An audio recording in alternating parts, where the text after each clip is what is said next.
ടോയ്ലറ്റിൽ പോയി ഒരുപാട് സമയം ചെലവാക്കുന്ന ഒരുപാട് പേരുണ്ട്. റിലാക്സ് ചെയ്യുന്നതിന്, സിഗരറ്റ് വലിക്കുന്നതിന് എന്നൊക്കെ പറഞ്ഞ് 5 മിനിറ്റും 10 മിനിറ്റും 1 മണിക്കൂർ വരെയൊക്കെ ഇരിക്കുന്നവരുണ്ട്. ഹലോ ഡോക്ടറെ, എന്തുണ്ട് വിശേഷം? നല്ല വിശേഷം.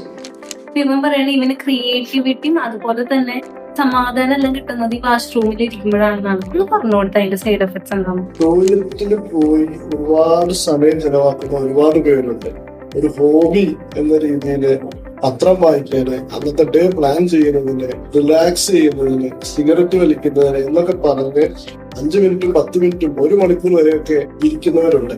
ഇതുകൊണ്ട് ഒരുപാട് ആരോഗ്യ പ്രശ്നങ്ങളുണ്ട്. പ്രത്യേകിച്ച് മലദ്വാര സംബന്ധമായ അസുഖങ്ങൾ ഉണ്ടാക്കുന്നതിന് ഇങ്ങനെ ഇരിക്കുന്നത് കാരണമാണ്. 1 മിനിറ്റിൽ താഴെയാണ് ശരിക്കും ടോയ്ലറ്റിൽ പോയി തിരിച്ചു വരുന്നതിന്റെ സമയം. അതിൽ കൂടുതൽ സമയം നാം ചെലവഴിക്കുമ്പോൾ അതിനകത്തെ muscles, internal fibres, external fibres, 2 കൂട്ടം മസിൽസ്, അതിന് ബലക്ഷയം വരുന്നതിനും മറ്റു തകരാറുകൾ വരുന്നതിനും